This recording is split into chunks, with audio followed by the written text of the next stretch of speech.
இந்து சமய விவகார அமைச்சின் கண்காணிப்பு நாடாளுமன்ற உறுப்பினராகவும் இருக்கின்றீர்கள். உங்களுடைய கட்சியின் தலைவர் அதன் அமைச்சராக இருக்கின்றார். ஆகவே உங்களிடம் கேட்பது பொருத்தமாக இருக்கும் என்று நம்புகின்றோம். நிறைய பேர் பார்த்து கொண்டிருப்பார்கள். இந்த பௌர்ணமித்தில் நடந்த அசம்பாவிதம், அதற்கு நீங்கள் எடுத்திருக்கின்ற நடவடிக்கை, அமைச்சர் எடுத்திருக்கின்ற நடவடிக்கை, இந்து சமய விவகார அமைச்சர் என்ற ரீதியில் அவர் ஏற்படுத்தியிருக்கின்ற விடயங்கள் பற்றி குறிப்பிடுங்கள். என்ன நடக்கின்றது அங்கே?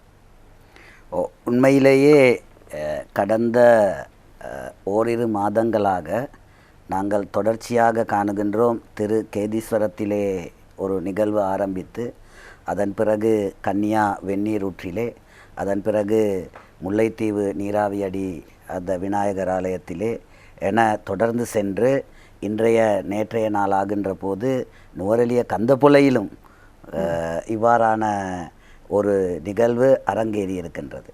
ஆனால் இந்த ஒவ்வொரு நிகழ்வு நடைபெற்ற போதும் திருக்கேதீஸ்வர நிகழ்விலே எங்களுடைய அமைச்சர் கௌரவ மனோகணேசன் அவர்கள் இந்து கலாச்சார அமைச்சராக நேரடியாக களத்திற்கே சென்று ஒரு சுமூக நிலையை ஏற்படுத்தி இருக்கின்றார். அதே போல அவரோடு சேர்ந்து கண்காணிப்பு பாராளுமன்ற உறுப்பினர் என்ற வகையிலே நானும் இணைந்து வடக்கிலே இருக்கக்கூடிய கிழக்கிலே இருக்கக்கூடிய தமிழ் தேசிய கூட்டமைப்பினது பாராளுமன்ற உறுப்பினர்கள் உட்பட நாங்கள் 2 வாரங்களுக்கு முதல் கன்னியா வெந்நீரூற்று பகுதிக்கு சென்று அங்கே அந்த மாவட்ட செயலகத்திலே அனைவரையும் ஒன்றிணைத்து இதனை ஒரு சுமூகமாக தீர்த்து கொள்வதற்கான ஒரு உடன்பாடை அன்று நாங்கள் ஏற்படுத்திவிட்டு வந்தோம்.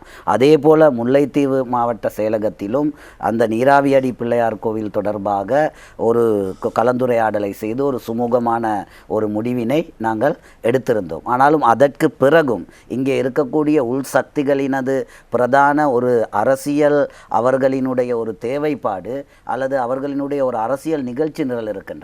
அவை என்னத்தான் நாங்கள் எல்லா தரப்புகளையும் கொண்டு ஒரு சுமூகமான முடிவுக்கு வந்தாலும் மீண்டும் இந்த பிரச்சனையை கிளப்புகின்ற ஒரு செயற்பாடு காணப்படுகின்றது. அதனுடைய வெளிப்பாடே நாங்கள் நேற்று முன்தினங்களிலே கன்னியா வெண்ணூர் பகுதியிலே கண்டோம். அதே போல முல்லைத்தீவு நீராவி அடியிலும் அதே மாதிரியான நிகழ்வு நடைபெற்றிருக்கின்றது. இது மதவாத சக்திகள் வேண்டுமென்றே ஒரு பிரச்சனை ஏற்படுத்துவதற்காக முன்னெடுக்கப்படுகிற ஒரு விடயமாக நீங்கள் பார்க்கிறீர்களா?